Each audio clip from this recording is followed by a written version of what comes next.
내가 나이가 27, 8때 내가 신부가 전 좀 일찍 됐어요. 신부가 일찍 됐는데 내가 참 놀라운 경험을 참 많이 했어요. 내가 이제 목욕탕을 이렇게 이제 나는 취미가 목욕이 취미인데 목욕탕에 이렇게 가서 앉아 있는데 딱 앉아 있는데 할아버지 한 분이 딱 일어나더니 목탕 안에서 다 빨개 벗고 다 이렇게 앉아 있잖아요. 할아버지 한 분이 딱 탕에서 일어나더니 아유 신부님 어떻게 여기로 오셨습니까? 그러는 거예요. 보니까 시장님이야. 그때 광명 시장님이야. 아유 어떻게 오셨습니까? 그러니까 옆에 국장들이 같이 이렇게 왔는데 아니 시장이 일어나고 새파란 애한테 절을 하니까 뭔지 모르고 다 일어나서 한테 다 절을 하는 거예요. 그 목욕탕에서 그들이 이렇게 어린 신부한테 신부님이라고 그러면서 경의를 표하는 이유는 자기네들이 먹고 살기 너무 바빠. 자기네들 먹고 살기 세상 사는 거 너무너무 바빠. 그래서 눈이 어두워. 그래서 길을 잃어버릴 때가 많단 말이에요. 그런 길을 잃어버릴 때 한번 주일날 와갖고 신부님이 강론을 통해서 당신이 지금 가는 길은 틀린 길이니까 이 길로 가야 됩니다 하고 얘기를 해주는 게 빛의 역할이에요. 그리고 세상 사람들은 그 역할을 원합니다. 그게 소금의 역할이에요. 자기네들이 세상에 자꾸 썩고 부패. 그럴 때는 우리가 뭐가 돼야 돼? 소금이 돼갖고 썩는 것을 막아줘야 돼요. 그게 우리 신부가 할 일이고 수도자가 할 일이고 우리 크리스찬들이 할 일입니다. 하느님이 우리 인간한테 공짜로 준 게 뭐가 있죠? 여러분들 땅 공짜로 쓰세요? 안 쓰세요? 돈 내죠? 거기 중앙은 안양 중앙은 한 평에 얼마나요? 예? 500만 원, 1000만 원, 그 시장은 한 1000만 원 넘을걸? 서울은 뭐 전체가 1000만 원 넘었다며요.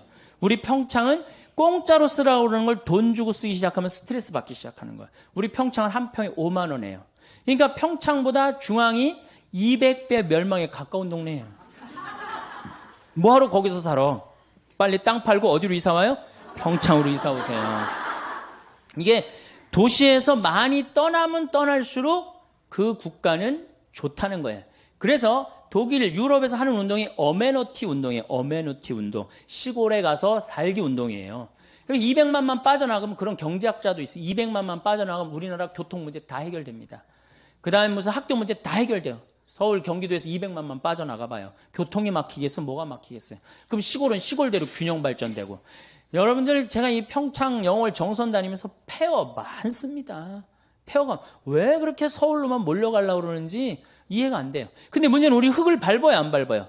흙을 안 밟아요. 딱딱한 아스팔트 콘크리트 밟는 거예요. 그 정신 감정해 보면은 반 이상이 제정신이 아니라는 거예요. 여기 앉아 있는 분들 반 이상이 제정신 아니에요. 정신 감정해 보면은 멘탈 테스트 해보면 50%가 제정신이 아니래. 혹시 난 그래도 제정신이다. 그런 분들 혹시 있어요? 그런 분이 완전히 도루신 분이에요. 왜 완전히 돌았어? 여러분들 100년 전 조선시대 사람을 데려다가 YTN 사회뉴스 1시간만 보게 해보세요.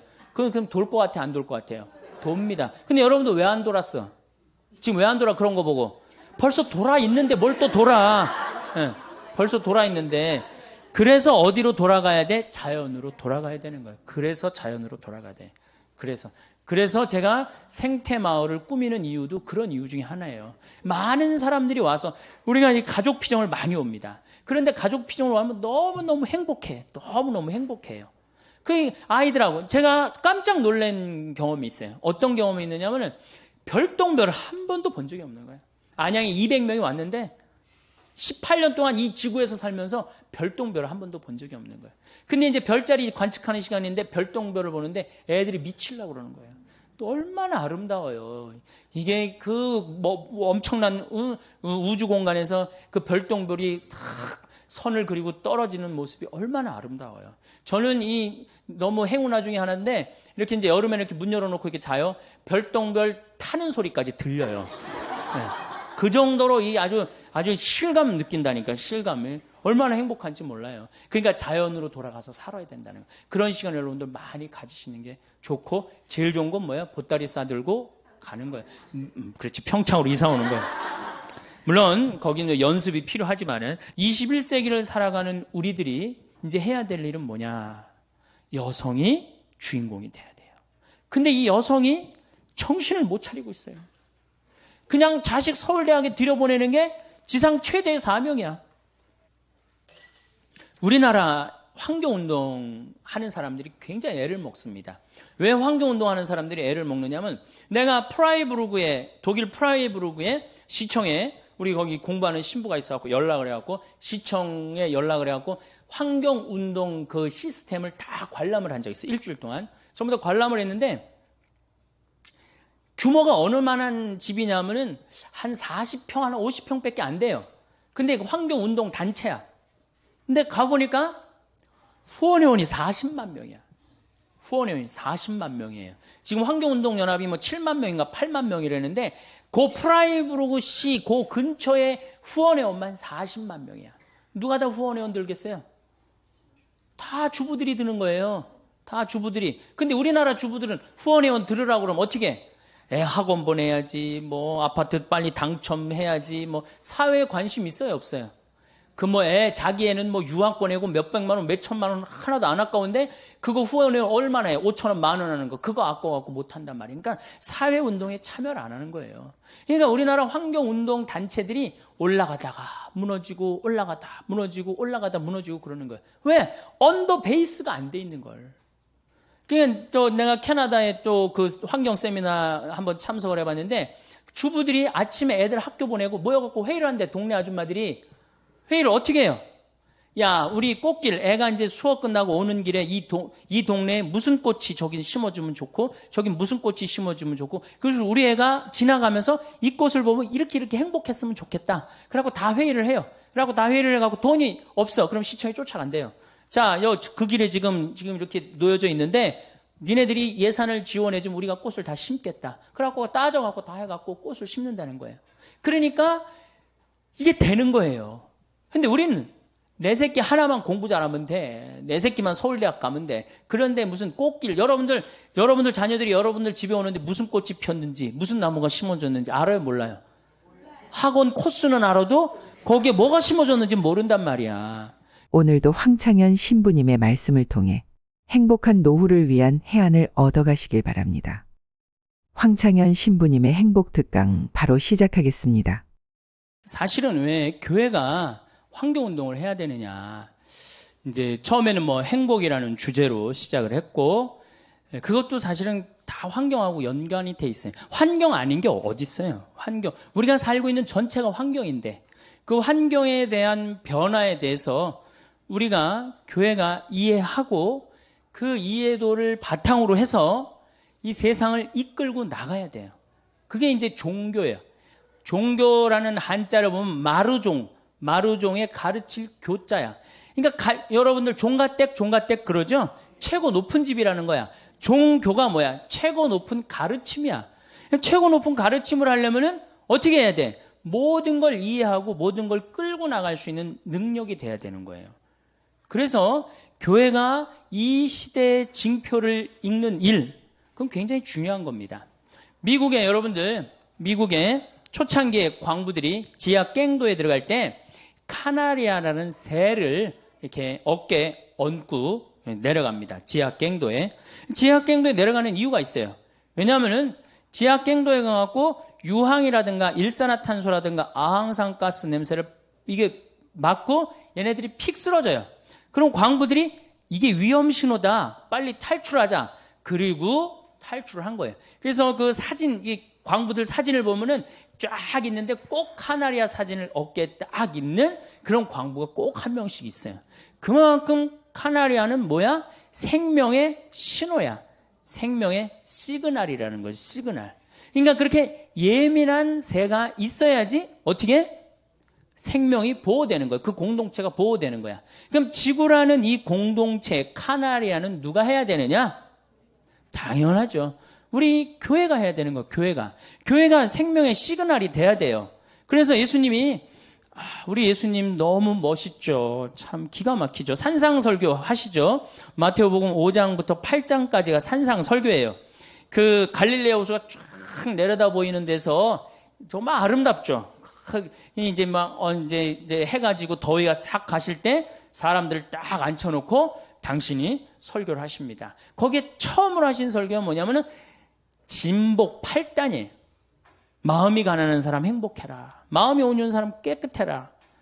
깨끗한 사람 행복하여라. 그러면서 행복에 대한 말씀을 하세요. 그리고 저는 그 다음 말씀이 더 기가 막혀요. 너희들이 이제 일단 행복하면 그 다음에 너희들이 할 일이 있다. 세상의 빛과 소금이 되라. 그래서 마태복음 5장 13절부터 16절에 보면 예수님이 뭐라고 그러셔요? 너희는 세상의 빛이다. 너희는 세상의 소금이다. 소금이 만약 짠맛을 잃으면 어떻게 하느냐? 길거리에 벗어져 갖고 사람들 발에 밟힐 것이다. 만약에 우리 교회가 지금 짠맛을 잃어버리면은 우리는 어떻게 돼? 사람들한테 밟히게 돼 있어요. 등경을 켜서 대박에 덮어두는 사람은 아무도 없다. 등경을 켜서 어떻게? 높은 곳에서 어둠을 밝히는 것이다. 너희는 세상의 빛이다. 너희의 이런 세상과 빛과 소금의 역할을 해갖고 너희의 그런 착한 행실을 보고 하느님 아버지를 온 세상 사람들이 찬양하게 하여라. 그러니까 우리는 무슨 역할을 해야 돼? 세상의 빛과 소금의 역할을 해야 돼요. 사실은 세상 사람들도 우리가 빛과 소금의 역할을 하기를 바라는 마음에서 종교인들한테 잘합니다. 다른 사람에 대하는 것보다 종교인들한테 하는 게 훨씬 잘하잖아요. 그러니까 우리 수녀님들 어디 가면은 거의 무사 통과해요. 우리 신부들보다 수녀님이 더 좀 값이 높은가 봐. 우리 신부들은 이렇게 로만 칼라 차도 다 보여달라고 그러는데 수녀님만 타면은 가시라고. 왜? 세상에 빛과 소금이 앉아 계신데 어디 면허증을 봐요. 세상에 빛과 소금이 계신데. 그만큼 세상 사람들이 우리한테 정말로, 그런데 우리 교회는 그 역사를 보면 어느 순간인가 딱 안 해버립니다. 지금 지구는 고생대, 중생대, 신생대 이 세 시기를 거치는데 지금은 신생대의 맨 마지막 시기로 봅니다. 신생대의 맨 마지막에 탄생한 존재가 누구냐? 인간이에요, 인간. 그러니까 어떻게 보면 창조의 최고 정점이 인간이에요, 인간. 그 중에 진짜 정점이 뭐예요? 여러분들 맨 마지막으로 창조하면 창조할수록 그게 완성품에 가까워요. 아담이 먼저 창조됐어요? 이브가 먼저 창조됐어요? 아담이 먼저 창조됐죠. 그 다음에 창조된 게 누구야? 그러니까 남자보다 더 완벽한 게 누구야? 이브야. 그러니까 이 지구의 마지막 주인공은 누가 돼야 돼? 이젠 바야흐로 여자의 시대로 넘어가고 있는 거예요. 내가 이렇게 강의 이제 할 날이 얼마 남았을지 나도 잘 몰라. 언제 이제 밀려날지도 모릅니다. 지금 중고등학교 아이들, 내가 여기 지금 미국 가고 없는 우리 저 양 신부님, 옛날에 교도소 사목하는 신부님, 이 중학교 복사 여자아이가 그런다는 거. 난 커서 신부 된다. 그러니까 걔네들 머릿속에는 남녀 구분이 없는 거예요, 이제. 왜 남자만 신부가 돼야 되느냐? 난 커서, 중학교애가 난 커서 뭐가 되겠다? 신부가 되겠다. 굉장히 의미심장한 얘기 같아요. 우리 교회가 그거 잘 받아들여야 되지 않을까. 저는 그런 생각을 합니다. 이제까지 인간은 인간에게만 관심이 있었어요. 인간에, 지구에도 관심이 없었고 우주에는 더 관심이 없었어요. 근데 이제는 지구에도 관심을 가져야 되고 우주에도 관심을 가져야 돼. 교회가 여러분들 우주에 관심을 가져야 돼요. 여러분들 코페르니쿠스의 전환이라는 얘기 아세요? 모르세요? 코페르니쿠스의 전환 몰라요? 유명한 얘기인데 갈릴레오 전에 지구가 둥글다고, 이 지구가 태양을 돈다고 주장한 사람이에요. 근데 이 사람이 천주교 신부였어요. 이 공부 조금만 한 사람이면은 그 신부까지는 몰라도 코페르니쿠스의 전환을 하라고 굉장히 많이 강의를 들어요. 근데 그 사람이 신부였어, 신부. 그러니까 그때까지 누가 주도를 했어? 신부가 주도를 했어요. 그때까지, 그 코페르니쿠스 때까지 누가 세상을 주도해 왔느냐? 신부가 천문학자이면서 수사학자면서 강론가면서 언어학자면서 역사학자면서 신부가 다 했어요. 그러니까 신부가 다 하니까 어떻게 세상을 끌고 나갔단 말이야. 그런데 그 코페르니쿠스의 전환이 있고 난 다음부터 이게 세상은 전환을 했는데 교회는 거꾸로 전환을 합니다. 다 포기하고 아무것도 관심을 안 가져요. 성서에만 관심을 갖기 시작해요. 그리고 이제 학문이 전부 다 나눠져 가요. 그러니까 우리는 거기에 관심을 가질 수도 없고 전문적인 조언도 해줄 수가 없는 거지. 빛의 역할을 포기한 거죠. 소금의 역할을 포기한 거죠. 그들이 그런 학문을 한다고 살아가는 거하고 연관 없는 게 아니잖아. 다 살아가는 거에 연관이 있고 결국은 하느님의 질서 속에서 살게 돼 있는 건데 그런 질서가 다 망가진 게 500년 만에 그렇게 망가진 거예요. 저는 이 환경이 이렇게 파괴되고 자연을 이렇게 망가뜨린 건 결국은 주님의 질서를 우리가 세상에 적응하지 못했기 때문이라고 저는 생각을 합니다. 요즘은 뭐라고 부르냐면 타이타닉 비극이라고 그래요. 1890년대 맨 마지막에 이 영국에서 타이타닉 배가 이제 떠납니다. 근데 많은 사람들이 반드시 떠나면은 어떻게 될 것이다? 침몰할 것이다. 근데 우기고 떠나요. 결국은 어떻게 돼요? 뻔히 침몰할 걸 보고 가고 있는 거예요. 지금 많은 예언자들이 그 예언자들은 기상학자기도 하고 그다음에 천문학자기도 하고 뭐 많은 학자들이 어떻게 지금 이대로 가다가는 침몰한다고 그러는 거예요. 지금 2100년에는 지구 온도가 6도가 올라간다는 거 아니에요. 2100년에는 6도 올라가면 끝납니다. 끝나는 거예요. 100년이면 여러분들 우리한테는 긴 건지 모르지만은 45억 년의 지구 역사를 보면 찰나야 찰나. 그러니까 지금 이거 이대로 가다가는 이제 침몰할 거다. 그리고 이제 침몰을 하게 되는 거예요. 그러니까 우리가 지금 저는 이 시기가 우리 교회에 있어서 아주 중요한 시기라고 생각을 해요. 자, 이제 좀 재미난 얘기를 지금부터 굉장히 재미나요. 나만 재미난지 모르지만은 재미납니다. 인류 역사, 그전 역사는 공룡의 역사 말고 인류 역사만 딱 보면요. 제일 먼저 신이 이 세상을 통치합니다. 뭐든지 신한테 물어봐요. 뭐든지. 그러니까 신의 뜻에 따라서 합니다. 여러분들 주몽, 고구려 세운 주몽 항상 뭐가 나와요? 무슨 사제들이 항상 나왔고 항상 물어보죠? 그렇죠?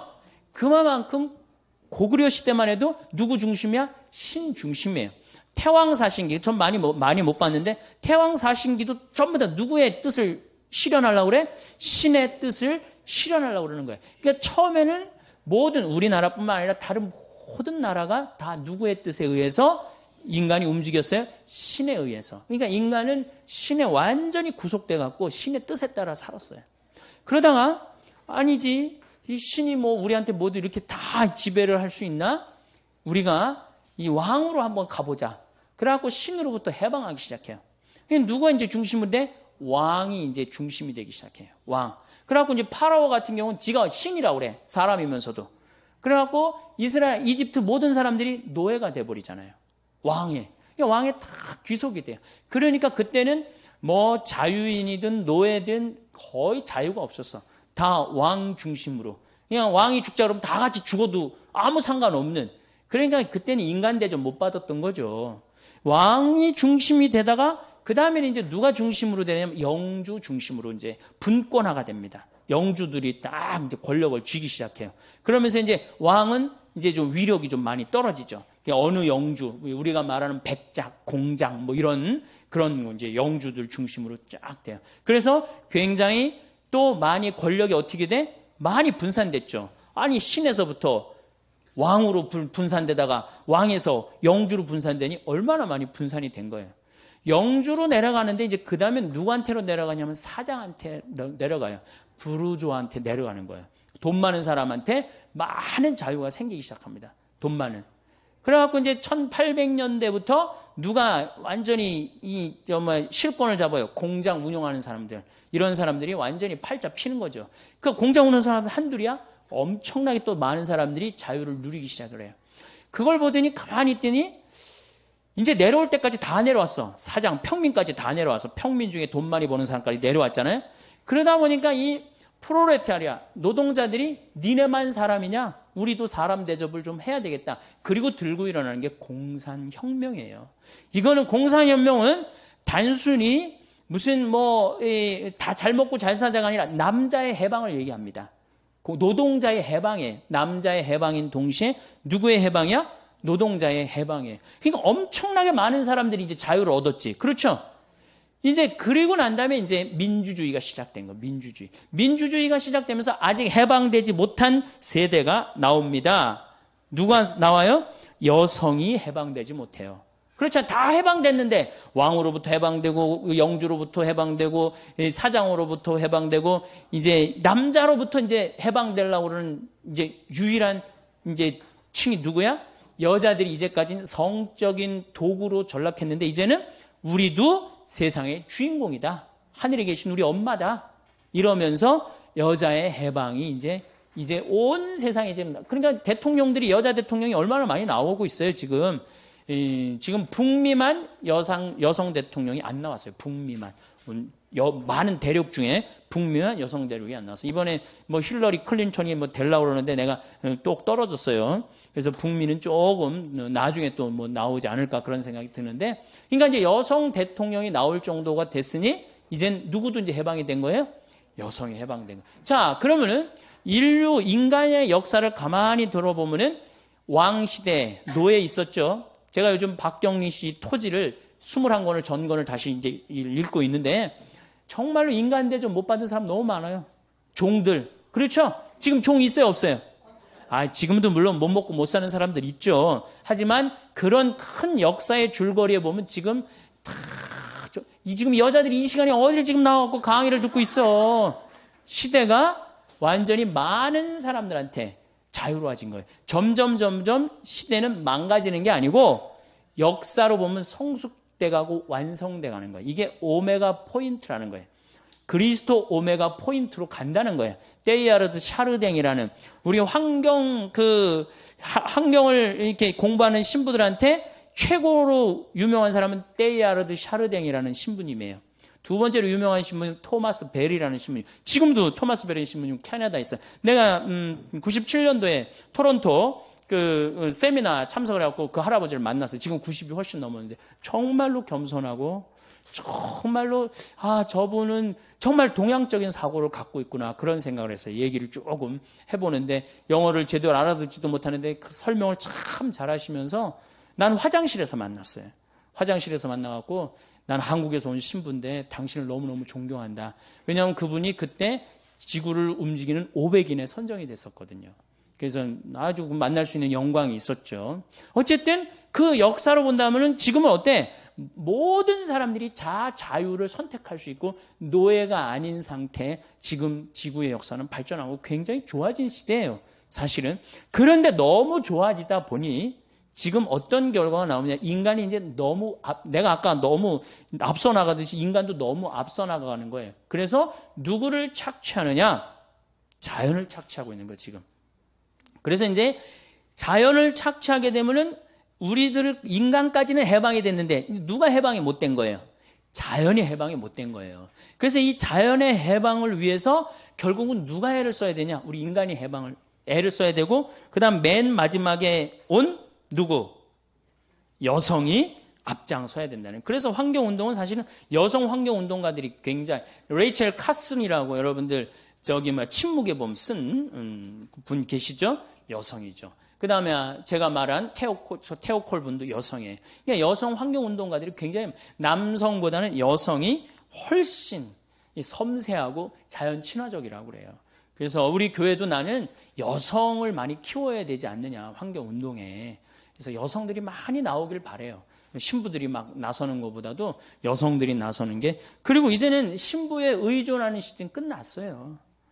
옛날에는 대학 졸업하고 그 대학원 졸업하는 거 군에서 누구 하나밖에 없어? 신부밖에 없어요. 근데 지금 제가 깜짝 놀라는 게 우리 생태마을에 우리 회원들 회원이 한 15,000명 되는데 찾아와요. 신부님 제가 회원에 가입했습니다. 다 박사야, 다 석사고.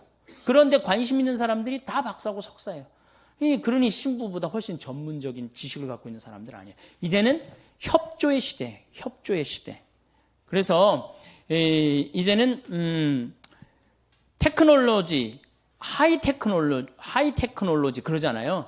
이 기술도 너무 발전하고 세상이 너무 다양화되고 이게 다변화되고 이런 사회에서 교회가 도대체 어떤 역할을 해야 되느냐, 큰 숙제죠. 그런데 그리스도교의 최고의 장점 뭐냐? 리어댑테이션이에요. 리어댑테이션, 재적응. 이게 교회의 최고의 장점입니다. 구약 시대는 고대 근동 지방의 신화나 설화를 야훼 신앙에 접목시킵니다. 이게 무슨 얘기냐? 여러분들 구약 시대, 구약 성서에 나오는 거요. 고대에 다 나온 얘기들이에요. 뭐 노아의 홍수, 뭐 다 나온 얘기들, 다 나온 얘기를 그 안에 다 끌어들여 갖고 야훼 신앙하고 합칩니다. 그래갖고 그걸 발전을 시키는 거죠. 이게 접목이에요, 접목. 그 리어댑테이션이요. 재적응을 하는 거죠. 그 다음에 사도 바오로는 그리스 사상을 그리스도교와 접목을 합니다. 그래서 우리가 이해하기 아주 쉽게 싹 접목을 해요. 그러니까 그것도 역시 리어댑테이션이에요. 그 다음에 우리가 잘 알고 있는 아구스티누스는 플라톤의 사상을 끌어들여서 또 리어댑테이션을 해요. 로마가 410년에 불타버립니다. 다 고투지기 다 불태워버려요. 불타고 나니까 사람들이 완전히 좌절에 빠집니다. 그랬을 때 아구스티누스가 책 한 권을 들고 나와요. 신국론이라는 책을 들고 나와요. 이제까지는 인간이 다스렸기 때문에 이런 아주 추잡하고 죄악의 소굴이 되었다. 이제는 하느님이 다스려야 되겠다. 그리고 들고 나온 책이 신국론이에요. 그 책으로 인해서 중세시대가 열립니다. 이게 대단한 거죠. 그래서 누가 통치를 해요? 다시 신이 통치하는 시대가 와요. 그래서 교황님이 모든 황제들을 임명하는 정도까지. 그러니까 뭐 부정적인 면도 있었지만 그만큼 교회가 끌고 나갔다는 거에는 큰 의미가 있죠. 그런데 이제 이게 그 교회가 그렇게 잘 나가다가 너무 하느님 중심으로 막 몰고 나가니까 이게 사람들이 열받는 거죠. 아니 우리 인간도 좀 인간답게 살아야지 뭐든지 뭐 죄 속에 살고 하느님 속에서 살면 되느냐. 그리고 이제 보카치오라든가 에라스무스 같은 사람들이 들고 나옵니다. 휴머니즘을. 인간 중심으로 가자. 뭐 그렇게 하느님 중심으로 가냐. 그래갖고 인간 중심으로 나갈 때 교회가 결정적인 실수를 합니다. 그렇게 인간적인 여자, 인간적인 주장을 하는 사람들 불태워 죽여버려요. 그 인간 중심으로 나갈 때 인간하고 같이 인간 중심으로 교회가 그걸 끌고 리어댑테이션을 했다면 아마 교회를 많이 벗어나지 않았을 거예요. 그런데 막 몰아챕니다. 불태워 죽이고. 그러니까 점점 튀어나가기 시작해요. 예, 교회를 자꾸 뛰쳐나가기 시작해요. 예, 교회에 대해서 안티라고 그러죠. 안티. 이제 그러면서 이제 안티클레리즘이라는 게 반성직자주의가 생겨요. 성직자에 대해서 거부 반응이 생겨요. 이제 불란서에서 그 혁명이 일어나죠. 불란서 혁명이 일어났어요. 불란서도 우리 환경하고 굉장히 관련이 많은데 필리핀에 화산이 터집니다. 화산이 터지면요. 지구는 한 화산이 터지면 어떤 연관성이 있냐면 화산이 터지면 화산재가 올라가고 뭐를 막냐면 태양을 막아버려요. 태양빛을 막아버리면 지구 기온이 떨어집니다. 지구 기온이 떨어지면 흉년을 맞이하게 돼 있어요. 그래서 불란서가 7년 동안 흉년을 겪어요. 그래서 막 5월에도 6월에도 막 눈이 오고 막 그래요. 너무너무 배고파고 굶어 죽어. 많은 사람들이 굶어 죽는데 마리아 왕도 안 했다 하고 그 다음에 무슨 추기경하고 막 거기서 뭐 스캔들도 일어나고 그리고 막 백성들이 죽는데도 그냥 무슨 뭐 케이크나 먹고 이러고 그리고 다 죽어가는데도 딱 두 부류만 안 굶습니다. 귀족들과 성직자 부류만 안 굶어요. 아주 호의호식했던 거죠. 그러니까 혁명이 일어나면서 다 때려 죽인 게 신부님들, 그 다음에 귀족들 다 죽인 거예요. 그때 불란서의 교회 모든 재산은 정부로 들어가 버려요. 그때 다 잃어버렸어요. 그때 유일하게 교회 재산을 몰수하지 않은 데가 있어요. 파리 외방 정교회만 몰수하지 않았어요. 왜? 니네들은 선교하러 나가고 죽으러 가는 거니까 우리가 니네들만은 건드리지 않겠다. 그리고 파리 외방 정교회만 지나가 버립니다. 그러니까 아직도 파리 외방 정교회 재산이 제일 많아요. 그 외국에서도 저기 공부하러 제일 파리 외방 정교회 많이 공부하러 오고 있고. 그러니까 자기 역할을 충실히 살면 안 건드려요. 우리가 딴 길로 셀 때 교회한테 세상이 돌을 던지는 거지 교회가 자기 역할 충실히 카나리아의 역할 지금 이러면 안 됩니다. 이렇게 충실히 하면 돌 던질 이유가 없죠. 이제 우리 그게 이제 어디로 빠지는 거냐? 조금 있으면 빠져요. 자, 그러다가 이제 다시 이제 이 공산혁명이 이 사장 이제 막 이제 부르조아가 생기는데 교회가 그때도 정신을 못 차립니다. 그때도 교회는 배가 부른 상태예요. 배가 불러갖고 노동자들과 함께하지 못하고 부자들과 함께합니다. 그러니까 공산혁명이 일어나면서 종교는 인민의 아편이라고 그러고 완전히 수장을 시켜버리는 거죠. 이게 교회가 리어댑테이션을 하지 않았던 거예요. 아니 이 휴머니즘을 부르짖으면 휴머니즘에 가서 문제를 해결하고 노동자들이 고통스러우면 노동자한테 가서 문제를 노동자들하고 해결해야지 그 위에서 문제를 해결하면 해결이 되는 거 아니에요. 지금은 뭐가 지금 문제예요? 환경이 문제란 말이야. 그러니까 지금 환경 안에 들어가서 우리가 문제를 해결해야 되는 거예요. 막연히 말로 해서는 될 일이 아니고. 그래서 이 리어댑테이션은 굉장히 중요합니다. 그 덕에 1세기 동안 우리가 세상의 반을 잃어버렸잖아요. 여러분들 공산주의 1850년에 혁명이 일어나면서부터 80년, 90년 그러면서 이 러시아 이 혁명이 일어나고 볼셰비크 혁명이 일어나고 그러면서 우리 다 뺏겼잖아요. 지구의 반을 뺏겼잖아요. 물론 다시 돌아왔지만 그 1세기 동안에 교회가 얼마나 큰 잘못을 저지른 거예요. 우리 주님의 2000년을 이어온 주님의 진리를 전파하지 못했다는 건 우리한테는 큰 타격이죠. 이제 그래갖고 이제 한국에 이제 천주교가 딱 등장을 해서 200년 전에 한국 천주교가 들어왔어요. 들어왔는데 처음에 어떻게 됐어? 처음에 안 죽으려고 여기저기 산속으로 다 들어갔죠. 예. 처음에는 다 학자집 자식이었단 말이야. 잘 배웠는데 이게 안 죽으려고 산속으로 들어가니 출세할 길이 있어요, 없어요? 출세할 길이 없는 거예요. 그러니까 우리 신앙의 선조들은 아주 부귀영화를 다 포기하고 산속으로 다 들어가서 살았어. 그러니 공부를 할 수 있나? 뭘 할 수 있나? 그러면서 우리가 일제시대까지 암흑을 맞아요. 천주교가. 암흑기를 맞이해요. 1950년대까지 천주교는 암흑기였어, 암흑기. 그리고 천주교 믿으면 다 죽는다고 그래갖고 천주교 교우들은 다 쉬쉬해갖고 지금도 자기 천주교 믿는 거 그 전통 이어받아갖고 쉬쉬하잖아. 네, 지금도. 성호도 어디 가면 안 긋고. 그게 이 슬픈 역사의 잔재야, 잔재, 여러분들. 네. 그런데 1950년세부터 방인사제가 나오기 시작해요. 방인사제가. 우리나라 순수한 이 한국 신부들이 나오기 시작해. 그러면서 이제 1960년대, 70년대 들어서면서 유신헌법에 정의구현 사제단이 앞장서서 많은 사람들을 받아들이기 시작해요. 그러니까 세상에 빛의 역할을 한 거야, 안 한 거야? 한 거죠. 그러니까 세상은 또 누구한테 몰려들기 시작해? 천주교를 믿고 천주교에 의지하기 시작해요. 빛의 역할을 하면 어떻게 돼? 다 따라오게 돼 있어요. 빛의 역할을 안 하면은 안 따라오고. 근데 70년대, 80년대 이제 50이 들어서면서 뭐 지금 김승호 신부님 돌아가셨지만은 김승호 신부님 그 박종철 사건 뭐 그다음에 6.29 선언 이렇게 낼 때까지 우리 천주교가 혁혁한 공을 세웁니다. 그러면서 종교 신뢰도 1위가 뭐야? 천주교. 그다음에 제일 믿을 만한 직업인 1위가 신부. 추기경님 제일 존경스러운 사람 1위가 추기경님. 그거를 계속 고수를 합니다. 근데 어느 순간 다 떨어지기 시작해요. 바로 그게 교황님 오시고 난 다음에 90년대 들어서면서부터 그때부터 길을 잃어버려요. 천주교가. 왜 길을 잃어버렸냐? 갑자기 너무 교우들이 폭발적으로 늘어나 버려요. 폭발적으로 늘어나 버리니까 갑자기 이 늘어나는 이 교우들을 주체할 길이 없으니까 이때부터 천주교의 붐이 일기 시작해요. 무슨 붐이 일기 시작하냐면 성당 짓는 붐이 일기 시작해요. 분가하는. 이게 뭐 우리 수원교가 가장 그 전국 교우 중에 제일 많이 하죠. 왜냐하면 다 우리로 몰려오니까. 참 우리 수원교 오신 분들도 다 불쌍해요. 우리 주교님도 그렇고. 왜냐면 그 뭐 분당 하나 생긴다. 그럼 뭐 성당 10개 줘야 되니 그거 어떻게 앉을 수도 없고 칠 수도 없고. 그러면 또 동탄에 또 해갖고 동탄에 또 하면 또 거기다 또 해야 되고 뭐 광교 신도시 또 생기고 광교 신도시 해야 되고 판교에 되면 판교해야 되고 참 이렇게 그거를 감당을 하지 못하는 두 가지의 우리가 딜레마에 빠져 있는 거예요. 밀려오는 교우들을 수용은 해야 되겠고 시대는 급변하고 있고 이걸 어떻게 해야 돼? 어떻게 해야지 지혜롭게 이 문제를 우리가 해결하고 다시 정말로 세상의 빛과 소금의 역할을 해야 되느냐? 이게 이제 우리 큰 숙제인 겁니다. 빛과 소금의 역할을 어떻게 해야 되느냐? 저는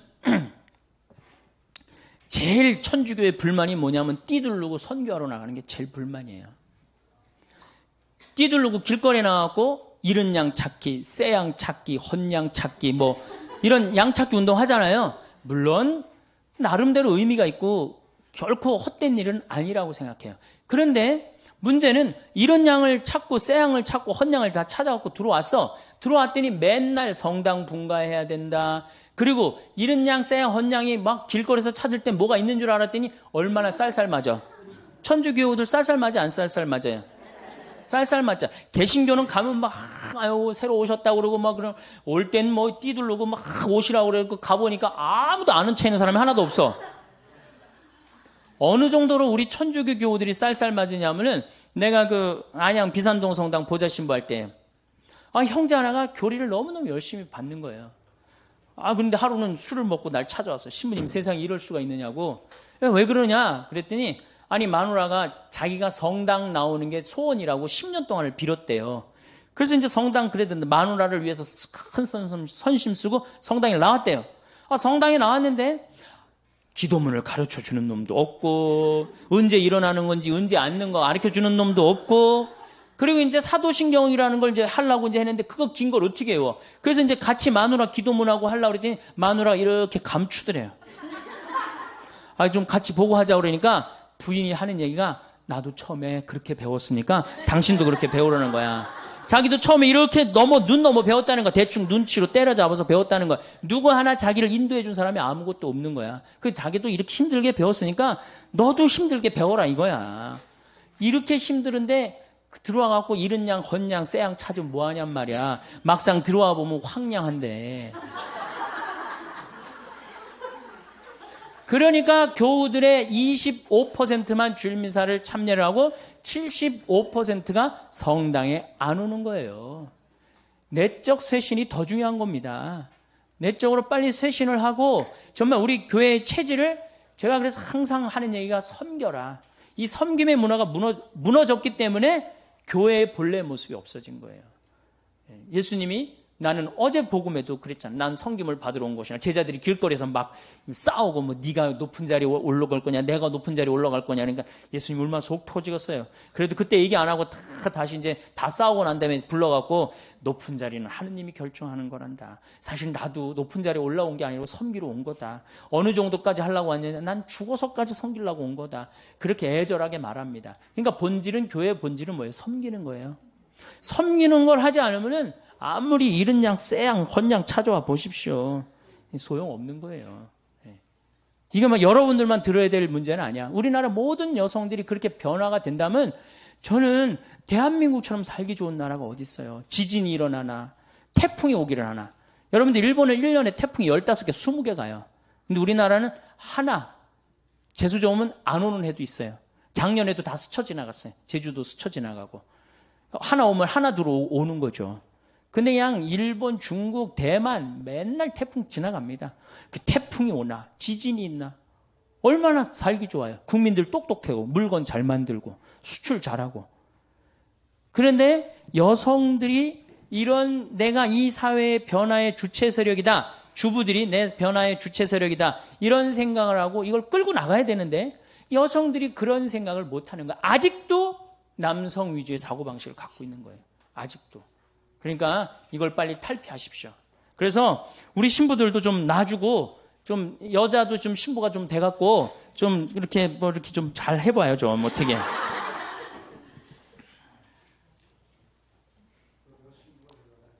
예? 시집 올 때 신부 그런 신부 말고. 예, 네, 네. 자, 환경 문제 조금 더 얘기를 하도록 하겠습니다. 자, 그 다음에 물을 돈 주고 사서 쓴다. 이거 심각한 겁니다. 우리 물 돈 주고 사서 써요, 안 써요? 하느님이 공짜로 내려주시는 빈님을 돈을 주고 팔아먹고 돈을 주고 사먹는단 말이야. 이거 여러분들 위기라는 생각이 안 들어요? 굉장한 위기예요. 이제는 수돗물도 이제 아리수 그것도 넣어서 이제 판대잖아요. 아리수도. 근데 사실은 실질적으로 제일 깨끗한 물이 뭐예요? 수돗물, 정수기물, 약수물에 제일 깨끗한 건 수돗물이에요. 왜냐하면은 수돗물에는 0.05 ppm의 Cl, 염소가 들어가 있어요. 그렇기 때문에 이 대장균 이런 거 없어요. 물론 가끔 수돗물에 막 대장균도 들어가고 그다음에 바이러스도 있다고 그러는데 그런 거 극히 드문 예고 제일 위험한 건 지하수예요. 지하수 우리가 소독하거나 이러지 않으면 이질 걸리는 이유가 다 지하수 때문에 그러는 거거든요. 근데 깨끗한 수돗물은 안 먹고 어떻게 약수물이라고 막 그런 거 해갖고 이질 걸리고 그런 거 그냥 벌컥벌컥 먹는단 말이야. 너무너무 안타까운 거야. 여러분들 대장균이 여러분들 화장실에 가갖고 큰일 한번 보면 대장균이 몇 마리가 나오냐면 4조 6천만 마리가 나와요. 화장실에 가서 큰일 보고 손 안 씻고 나오면은 사람이 나오는 게 아니라 누가 나오는 거? 대장균이 나오는 거, 대장균이. 그러니까 꼭 손을 씻어야 돼요. 근데 대장균이 수돗물이 제일 안 나옵니다. 실질적으로. 그 다음에 정수기 필터링 제도 안 하고 필터 교환해 주지 않으면요. 대장균 증식 금방 해버려요. 제일 깨끗한 건 수돗물이야. 근데 우리는 안 믿어. 국민의 1%인가 2%만 수돗물 먹고 나머지는 다 딴물 먹는다는 거예요. 왜? 딴물 다 먹어요. 제정신이 아니니까 제일 깨끗한 물을 안 먹는 거예요. 자, 땅 돈 주고 써. 물 돈 주고 써. 그 다음에 공기 돈 주고 마신다. 이러면 이제 끝나는 거죠. 그런데 이미 설악산 공기, 제주도 공기 다 팝니다. 저녁에 애들이 정신 맑아지는 공기하고 1,000원짜리 사갖고 마셔요, 안 마셔요? 마시죠? 파는 거 아시죠? 내가 청담동 성당에 한번 환경강의 전부 다 가갖고 이제 공기 사 먹는 한 3년 전인가 공기 사 먹는 시대가 올 겁니다. 그랬더니 청담동에서 그러더라고. 벌써 사 먹고 있다는 거예요. 그 공기를 사 먹는다. 이거 제가 이제까지 막 어렵게 얘기한 얘기 다 까먹고 이거 벌써 4개 공짜로 사 먹으라는 거 3개 돈 주고 사 먹으면 어떻게 되는 거야? 이제 끝난 거예요. 이제 갈 때까지 간 거예요. 4번째 햇빛을 돈 주고 쓴다. 그러면은 끝나는 거예요. 근데 우리 햇빛 마음대로 쬐 수 있어요, 없어요? 여러분들 그 공원에 내가 그 분당 율동공원에 내 분당에서 본당 신부할 때 그 경기도 광주에서 본당 신부할 때 율동공원에 나가면은 깜짝 놀랍니다. 외계인이 막 돌아다니는 것 같아요. 여기는 챙 이렇게 쓰고요. 여기는 저 공기 들어가지 말라고 여기 또 이렇게 나온 거 하고 그게 외계인이지 그게 사람이에요? 그러니까 이 지구가 벌써 이게 우주에 있는 어떤 별로 변해가고 있는 거예요. 난 그 패션을 보고 너무너무 슬퍼요. 너무너무 슬퍼요. 이게 오존층 파괴라는 게요. 우리가 25km 성층권에 있는 O3라는 이 막이 이게 지구의 보호막이에요. 이게 42억 년 동안 형성됩니다. 근데 이걸 단 100년 만에 다 깨버려요. 뭘로? 스프레이로. 100년 만에 다 깨버리는 거예요. 에어컨 냉매제로, 냉장고 냉매제로 이걸 다 깨버리는 거예요. 그러니까 그 구멍이 남극의 공기층이 얇습니다.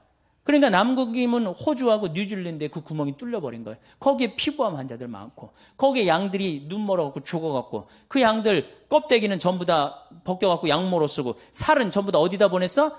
영국으로 수출했어. 그래갖고 그거 막 갈아갖고 막 소한테 먹였어. 풀 먹는 소한테 이 고기를 먹이니 그게 그 소가 제정신이겠어요? 안 제정신이? 그게 미친 거. 그게 광우병이에요. 소는 뭘 먹어야 돼? 풀을 먹어야 되는데 빨리 살찌려고. 이게 모든 근원은 다 누구한테 생긴 거야? 우리 인간한테 생긴 거예요. 그 인간의 병을 치료해주는 공동체가 누구야? 교회야, 교회. 교회가 치료해줘야 되지 않아요? 그 썩은 거를 이 소금을 뿌려갖고 썩지 않게 해줘야 되는 공동체가 누구예요? 교회예요. 우리야, 우리. 남이 아니고. 근데 우리가 이게 역사적으로 건물 짓다 망한 데 많이 있습니다. 우리 가톨릭이 뭐 짓다 망했어요? 베드로 성전 짓다 망합니다. 베드로 성전 짓다 누가 뛰쳐나가요? 루터가 뛰쳐나가잖아요. 그래갖고 지금 개신교가 5억 아니야, 5억 6천인가 그래. 세계 전체 개신교가 뛰쳐나가고 5억을 잃어버린 거야. 우리가 가톨릭이 11억인가 그런데 반쪽이 날아간 거 아니에요. 베드로 성전 짓다가. 그러니까 제가 건물 짓는 것에 대해서 굉장히 알레르기 반응이 있는 이유가 그거예요. 역사적으로 보면 건물 짓다 망하게 돼 있는 거거든요. 고려불교가 왜 망했어? 고려가 왜 망하겠어요? 절 짓다 망한 거예요. 절 짓다. 왜냐하면 절을 지면 세금을 안 내도 됐거든요. 그때. 그냥 막 너도 나도 절 진 거예요. 그러니까 나라 경제가 흔들려갖고 무너진 거예요. 인도가 타지말, 마누라 무덤 짓다가 그렇게 된 거 아니에요. 그 꼴 난 거 아니에요.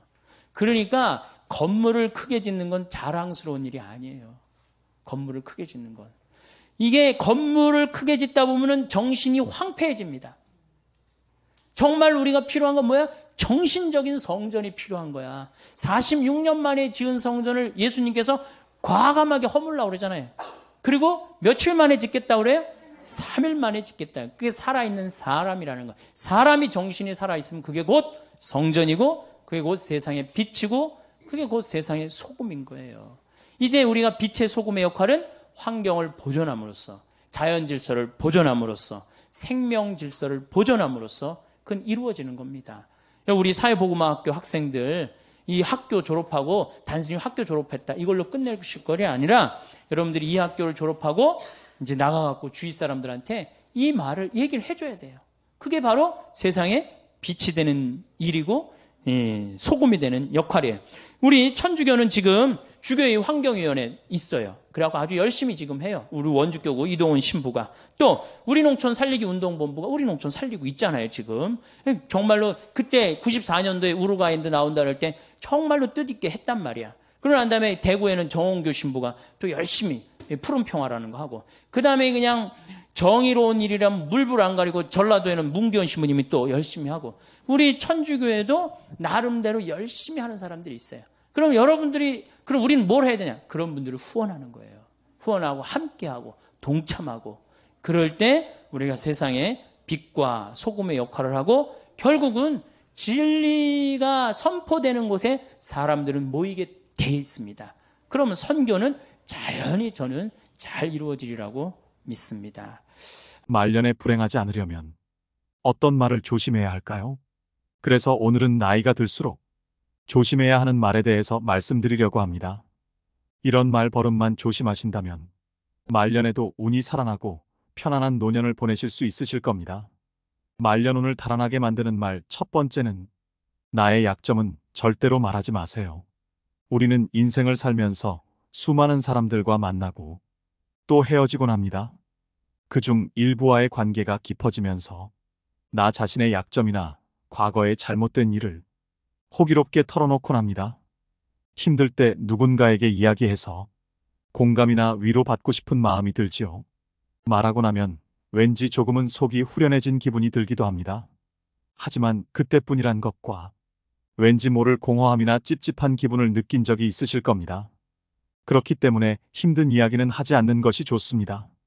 가까운 사람에게 힘든 이야기도 말하지 못하면 그게 깊이 있는 관계일까? 속 얘기 안 하는 게 친구인가라는 생각이 드실 수 있습니다. 분명한 것은 친구든 지인이든 그들은 결국엔 남이라는 것입니다. 대부분의 사람들은 힘든 이야기나 내 약점을 공유하면 더 깊은 인간관계로 지속된다고 착각을 하며 사는데요. 얼마간은 지속될 수도 있겠지만 관계라는 것은 영속적이지 않기 때문에 결국엔 지나고 보면 거의 대부분의 이런 대화는 자기 자신에게 화살로 돌아옵니다. 또 다른 힘든 상황이 생기게 되면 내 얘기를 들었던 사람은 그것을 근거로 생각하기 마련입니다. 어느 날 말한 나의 힘든 이야기는 듣는 사람에게 나에 대한 편견과 색안경을 씌워주는 것과 같지요. 또 자칫 잘못하면 여러분이 오랫동안 쌓아온 이미지가 무너질 수도 있고 극복하지 못한 과거의 약점은 현재에 더 큰 부담이 될 수 있습니다. 아라비아의 격언을 보면 생활의 지혜가 담겨 있습니다. 적에게 알려서 안 될 일은 친구에게도 알리지 말라. 비밀을 지키면 비밀의 주인이 되지만 비밀을 고백하면 비밀의 노예가 된다. 그리고 평화의 열매는 침묵의 나무에서 열리는 법이다. 여러분, 인생을 살아보니 사람들의 마음이 모두 같지 않다는 것을 깨달았습니다. 나는 위로받고 싶어서 나의 아픔을 이야기하지만 그 이야기가 화살로 돌아와 다시 나의 가슴을 때리는 겁니다. 때로는 아픔, 약점 혹은 실수 등은 그냥 세월 속에 흘려보내는 것이 더 현명할 수 있습니다. 차라리 누군가에게 하소연하고 싶다면 익명이 보장되는 인터넷에서 위로를 받는 것이 낫습니다. 과거의 실수는 묻어두지 말고 그것에서 배워 앞으로의 삶을 더 의미 있고 풍요롭게 만드는 것이 중요합니다. 이것이 바로 우리가 인간관계 속에서 가져야 할 지혜 중 하나입니다. 말년운을 달아나게 만드는 말 두 번째는 내 과거를 남들에게 말하지 마세요. 말은 한 번 뱉으면 주워 담을 수 없습니다. 내가 한 번 내뱉은 말은 더 이상 비밀이 될 수 없습니다. 한 이불을 같이 쓰는 배우자에게도 과거의 비밀은 지켜야 합니다. 나중에 관계가 안 좋아지면 내 비밀이 치부가 되고 발목이 잡힙니다. 하물며 타인이야 말해 무엇하겠습니까? 아직도 과거의 상처가 힘들고 아픈가 그때 했던 선택이 후회십니까? 그만큼 마음 아프게 후회했으면 이제 그만 보내줄 때가 되었습니다. 그러니 괜히 다른 사람들에게 나의 아픈 과거를 말하지 마세요. 물론 과거의 경험을 토대로 행복한 미래를 위해 노력하고 나아가는 건 중요합니다. 지난날의 실수를 다시는 반복하지 않도록 더 좋은 방법을 찾는 것도 중요합니다. 우리는 과거의 실수로부터 배워 삶을 더 의미 있고 풍요롭게 만들 수 있습니다. 그 과정에서 시행착오가 있더라도 이것이 우리 인간이 성장하는 방법입니다. 그러니 아무리 절친한 친구나 배우자에게도 내 과거사를 절대로 말하지 마세요. 겉으로는 진실되어 보이는 사람이어도 내 과거의 불행이 상대방에게는 위안이 될 수 있습니다. 그들에게 말거리를 주지 마세요. 말년운을 달아나게 만드는 말 세 번째는 절대 돈 자랑하지 마세요. 들떠서 생각 없이 했던 돈 자랑으로 말년에 재물복 다 나갑니다. 잘 되면 자랑하고 싶은 마음이 굴뚝 같지요. 더욱이 요즘은 물질과 마음 둘 다 궁핍한 세상이다 보니 돈으로라도 자존감과 우월감을 남의 눈치 안 보고 누리고 싶은 마음도 당연합니다. 하지만 어떤 상황에서건 먼저 돈에 대한 얘기는 절대로 시작하지 말아야 됩니다. 인간은 다른 사람이 나보다 더 많이 가졌다는 이유만으로도 상처받는 존재입니다. 자칫하면 친구를 잃거나 심지어는 자신의 재물복이 사라지며 재산마저 잃을 위험이 있는데요. 진짜 친구라면 축하를 해줘야 되는 거 아닌가 생각하실 겁니다. 하지만 나와 비슷한 처지라고 생각했던 사람이 갑자기 자신과의 격차가 확 벌어지는 기분이 들면 상대적 박탈감을 느끼게 됩니다. 보통 사람들은 삼성 이재용 회장을 보고 시기 질투하진 않습니다. 원래부터 나와의 격차가 말도 안 되게 큰 사람이기 때문입니다. 아무리 나이가 들어도 돈에 대한 욕심은 끝이 없습니다. 유튜브만 보더라도 심하게 짠내가 나거나 힘든 상황을 겪는 사람의 콘텐츠일수록 인기가 많은 맥락과도 같은데요. 이처럼 사람들은 자신보다 더 어려운 사람을 보고 자기 위안과 승리감을 맛보기도 합니다. 돈은 내가 많다는 걸 남이 알아도 문제이고 내가 적다는 걸 남이 알아도 문제입니다. 혹여나 친하게 지내는 사람이 돈을 빌려달라는 부탁을 거절함으로써 친구와의 관계가 손상되거나 돈을 빌려주었지만 돌려받지 못해 친구를 잃는 경우도 많습니다. 반대로 돈이 너무 없어 보여도 사람들이 멀리할 수도 있으니 적당히 꾸미고 적당히 쓰면서 말년을 지내시는 게 가장 좋습니다. 여기서 가장 중요한 것은 돈을 어떻게 사용하고 어떻게 다루느냐입니다. 돈 얘기를 하면 안 되는 것은 자식도 마찬가지입니다. 자식들 결혼자금이다, 사업자금이다 하면서 노후 자산을 턱턱 내놓는 부모들이 많은데요. 자신은 백발이 성해지도록 여행 한번 제대로 못 가보고 입고 싶은 옷, 먹고 싶은 거 아껴서 자식 손에 쥐어주는 일은 절대 하지 마셔야 됩니다. 노후에는 나 자신만을 위해 사셔야 됩니다. 그것 또한 내 노후를 지키는 길임을 명심하시길 바랍니다. 말년운을 달아나게 만드는 말 네 번째는 거짓말을 하지 마세요. 여러분, 나이가 들어도 사소한 거짓말을 하면서 임기응변으로 세상을 살아가는 사람들을 주위에서 종종 보았을 것입니다. 혹시 그런 사람을 보신다면 어떤 생각이 드시나요? 인생은 저렇게 살아야지 하는 생각이 드시나요?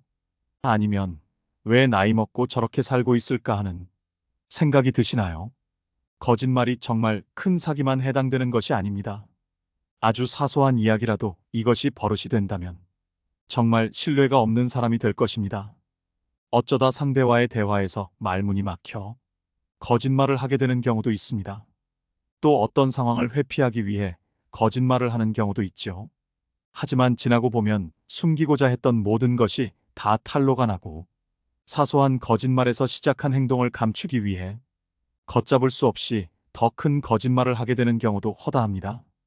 바로 눈앞에 현재의 상황을 피할 수 있을지 모르지만 거짓말은 더 큰 문제를 가져올 수 있습니다.